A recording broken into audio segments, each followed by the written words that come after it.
Kinausap ko po ang curriculum and teaching strand natin sa Department of Education. Sabi ko, sa dami-dami ng problema natin sa basic education, and nakikita natin na pangit talaga ang performance ng ating mga learners, bumalik naman tayo doon sa pinaka-basic, doon sa reading. Kasi paano ba naman tayo magturo kung ang bata hindi naman marunong magbasa? Paano ba naman tayo magturo kung ang bata ay nakakabasa nga pero hindi naman naiintindihan kung ano yung binabasa niya? Paano ba naman tayong magturo kung ang bata marunong nga magbasa pero wala naman siyang analysis and critical? This is why I requested them to revise the class schedules and to allot Fridays as the catch-up Fridays or the catch-up day para sa lahat ng mga kailangan habulin ng bata. Nahiya naman ako sa announcement ni Yusek Gonong kanina na alam niyo, sumulat lang talaga ako dahil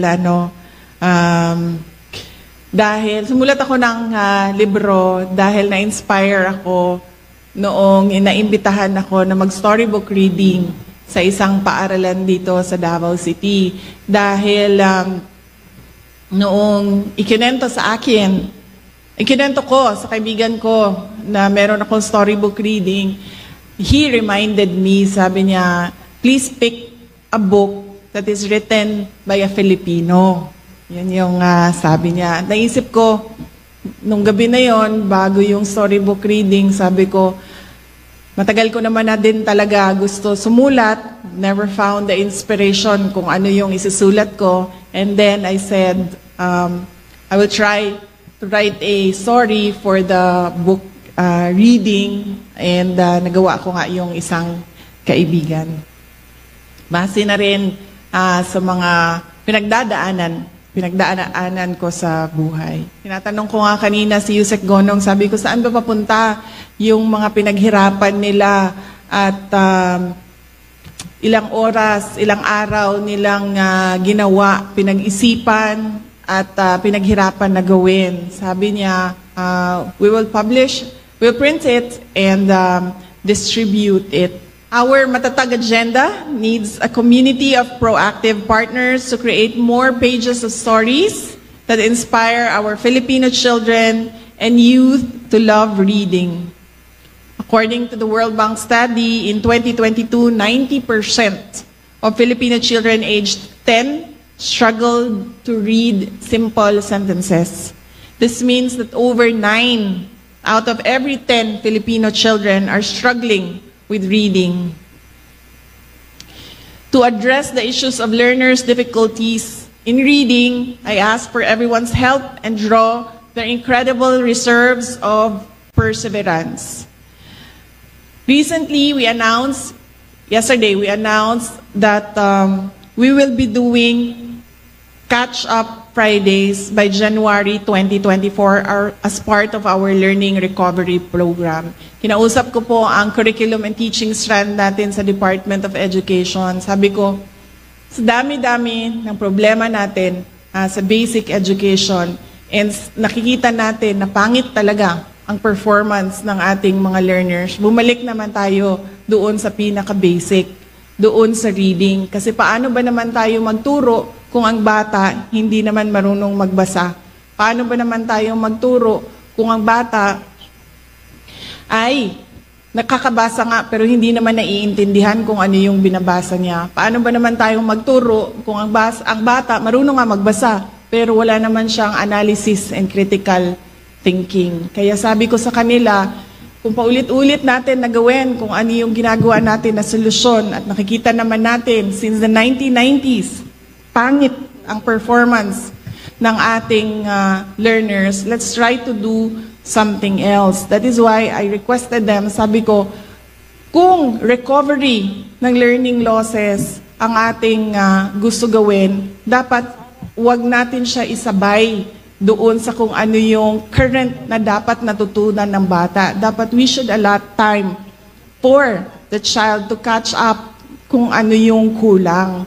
That is why I requested them to revise the class schedules and to allot Fridays as the catch-up Fridays or the catch-up day para sa lahat ng mga kailangan habulin ng bata. Para side by side, ginagawa natin kung ano yung dapat appropriate sa kanyang grade level, sa kanyang klase, at ginagawa din natin kung paano siya makakatch up doon sa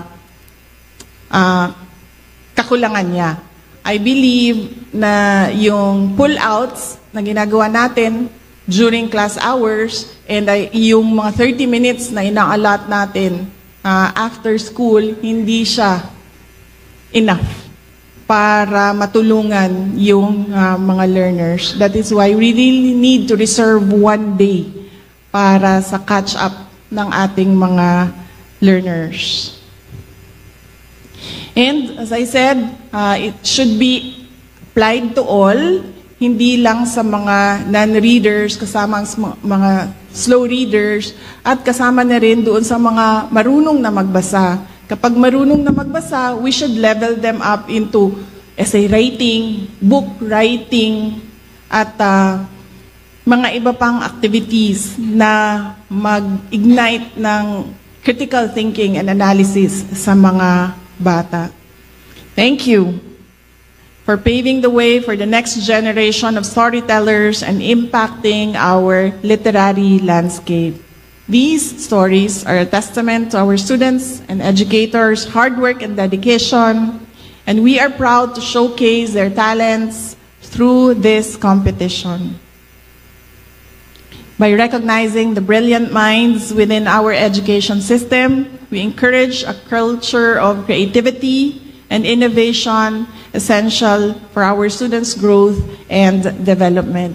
So I hope na hindi lang dito sa atin, sa loob ng kwarto na ito, ang inyong creativity, but make sure that you inspire your learners, the learners that we serve, to be like you, and even more sa kanilang pag-aaral at sa kanilang buhay. Let Gawad Teodora Alonzo 2023 inspire more storytellers to showcase the richness of our cultural diversity and foster a deeper appreciation for the beauty of our country's traditions. In the gentle rustle of turning pages, our children will find the heartbeat of our aspirations to build a literate nation. As we end National Reading Month through the power of storytelling, let us continue to nurture the creative spirits of our children and inspire them to chase their dreams fearlessly. Let us read, write, and dream. For in the magic of literature, our children will prosper and our nation's future will be stronger. Mga kababayan, patuloy po tayo maging matatag tungo sa pagtaguyod ng isang bansang makabata at mga batang makabansa. Ang lahat po ng ginagawa natin ay para sa Diyos, sa bayan at sa pamilyang Pilipino. Syukran.